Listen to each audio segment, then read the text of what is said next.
Hi friends, రీసెంట్గా మా నాన్నమ్మ చనిపోయింది కదా. ఈ రోజుకి 13 రోజులు. అమ్మ వాళ్ళ ఇంట్లో 13 రోజులు చేస్తున్నారు. ఇంటికి వెళ్ళిన తర్వాత అక్కడ సిచ్యువేషన్ ఏంటి, ఏ విధంగా చేస్తారు అంతా కూడా. సో వీలైతే వీడియో తీయడానికి ట్రై చేస్తా. ఎర్లీ మార్నింగ్ 7:30కే బయలుదేరినాం ఇక్కడ కరీంనగర్ నుండి. అమ్మ వాళ్ళ ఇంటికి చేరుకున్నాము. సో వెళ్ళేసరికి అందరు కూడా టిఫిన్ చేస్తున్నారు. మేము కూడా టిఫిన్ చేసినాం. అండ్ పిల్లలు మరీ ఆకలి అంటుండే కార్ ఆపేసి మధ్యలో తినేసి వచ్చేసినాం. ఎర్లీ మార్నింగే వంట కూడా ప్రిపేర్ చేస్తున్నారు. ఎందుకంటే ఎండాకాలం పిల్లలు ఆకలి కాగలేరు అండ్ వంట దగ్గర కూడా చాలా ఇబ్బంది అవుతుంది కదా అని.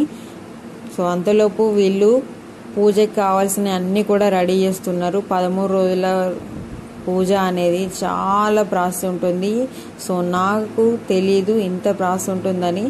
అందుకోసమనే వీడియోని ఎక్కడ కూడా స్కిప్ చేయకుండా ప్రతిదీ కూడా పెట్టాను. మీలో కూడా నాలాగే ఉంటే తప్పకుండా వీడియోని స్కిప్ చేయకుండా చివరి వరకు చూడండి. అండ్ మీకు ఒక డౌట్ రావచ్చు, అక్క 11 రోజులు చేస్తారు కదా ఎక్కువ మంది, మీరు 13 రోజులు చేస్తున్నారు ఏంటి, అసలు రీజన్ ఏంటి అనేది. ఏంటంటే 10వ రోజు నాడు అమావాస్య అయిందంటే అమావాస్య తెల్లారి చేయకూడదంట ఇలాంటివి. అందుకోసమనే 13వ రోజు అందరికి కలిసింది కాబట్టి ఈ విధంగా చేస్తున్నారు. అండ్ మా బాపమ్మకి 3 కొడుకులు 3 బిడ్డలు అన్నమాట. సో 3 బిడ్డలు 2 కొడుకులు ఉన్నారు. ఇంకో మా చిన్న బాబాయ్ మెయిన్. మా బాబమ్మకి తలకొరి పెట్టాల్సింది. సో చనిపోయిన రోజు కూడా రాలేదు, ఎందుకంటే అక్కడ మాల్దీవ్స్లో పర్మిషన్ లేక కూడా రాలేదు. సో అదొక బ్యాడ్ థింగ్ అని చెప్పొచ్చు. మా బాబాయ్ మళ్ళీ మా బాబమ్మకి కొరిపెట్టిండు. అందరికంటే పెద్ద మా బాప తర్వాతనే. సో వీళ్ళు 5గురు అన్నమాట. అండ్ పూజ ప్రాసెస్ అనేది స్టార్ట్ అయింది. ఎంతమంది కొడుకులు ఉంటే అన్ని చాట్లలో, సో చూస్తున్నారా వీడియోలో, వెజిటేబుల్స్, పప్పు అండ్ బియ్యము ఒక్కో దాంట్లో ఒక్కొక్క ఆయన వేసి పెడతారంట. చాటల దగ్గరలో అవైలబుల్ లేని వాళ్ళు పేపర్ ప్లేట్లలో కూడా పెట్టచ్చు. అండ్ మా బాబాయ్ రాలేకపోయింది కాబట్టి మా బాబాయ్కి అంతా కూడా వీడియో కాల్లో చూస్తూనే ఉన్నాడు. ఇక్కడ వీళ్ళు ఏం చేస్తే అక్కడ తను అదే చేస్తున్నాడు అన్నమాట. సో రాలేకపోయినందుకు చాలా ఫీల్ అవుతున్నాడు. ఇంకో విషయం ఏంటంటే పూజ స్టార్ట్ అయ్యే ముందు సో వీళ్ళు కొత్త బట్టలతోనే ఉండాలి. సో ఆల్రెడీ పూజ పైన కూర్చున్నారు. సో పూజ స్టార్ట్ అయింది. సో వాళ్ళు వేసుకున్నవి కొత్త బట్టల పైనే. సో ఆల్రెడీ వాడినే ఉండకూడదు అన్నమాట. సో దాని మీనింగ్. సో మా బాబమ్మకి కావాల్సిన చీర అన్నీ కూడా చాట్లలో పెట్టేసి సో అవి లాస్ట్కి తనే తీసుకెళ్తాడన్నమాట పూజ అయిపోయిన తర్వాత. సో పూజ స్టార్ట్ అయింది. ఒక్కసారి చూసేయండి ఏ విధంగా ఉందనేది. సో కాస్త వీడియో అనేది క్లారిటీగా లేకపోతే డిస్టర్బెన్స్గా ఉండొచ్చు. సో పిల్లలు చాలా అల్లరి చేస్తున్నారు. సో స్కిప్ చేయకుండా మాత్రం వీడియోని చూడండి.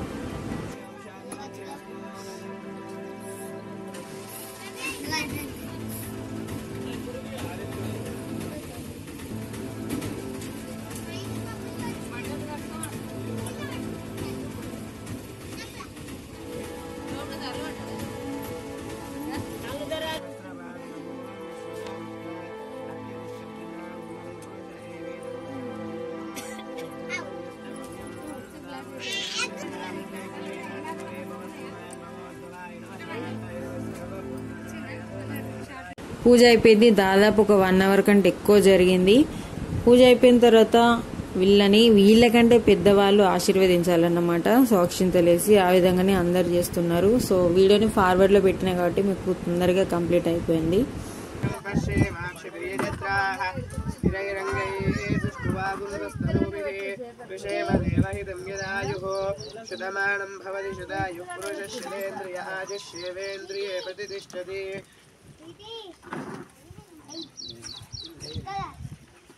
పెద్దోళ్ళు వచ్చి అక్షంతలు వేసిపోయాడు.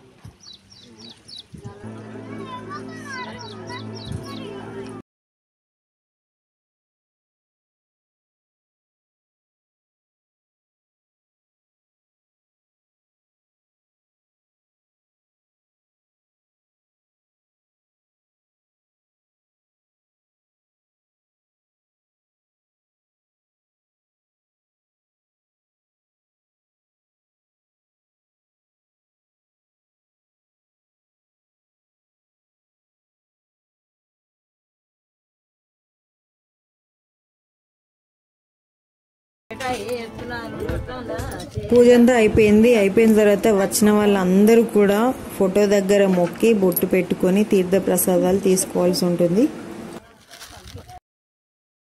అందరం మొక్కేసిన తర్వాత సో పిట్టకెట్టడానికి ఈవినింగ్ టైంలో వెళ్ళడానికి కావాల్సిన అన్ని కూడా రెడీ చేస్తున్నాం. బెల్లప్పాలు, గారెలు, మిర్చీలు, pakodi and non veg drink అంతా కూడా ప్రిపేర్ చేసుకొని అక్కడికి వెళ్ళాల్సి ఉంటుంది. సో అక్కడే వచ్చిన వాళ్ళందరూ కూడా తగిలేసిన దగ్గరే సో బంతి భోజనము చేయాల్సి ఉంటుందట. అందుకోసమనే ఇవన్నీ కూడా రెడీ చేస్తున్నాం. రెడీ అయిన తర్వాత సో శ్మశాన వాటికకి అందరం కూడా వెళ్ళడానికి రెడీ అయినాం. మా ఇంటి దగ్గరనే ఉంటుంది కాబట్టి వాకబుల్ డిస్టెన్స్, అందరు కూడా నడుచుకుంటూనే వెళ్తున్నారు. సో వీళ్ళు కాని వాళ్ళు కొందరు వెహికల్స్ లో కూడా వెళ్తున్నారు. మీరు చూస్తున్నారా, అక్కడే ఆల్రెడీ మేము వెళ్ళడానికి 1 hour బిఫోర్ ఒక శవాన్ని అక్కడే తగిలేసారు.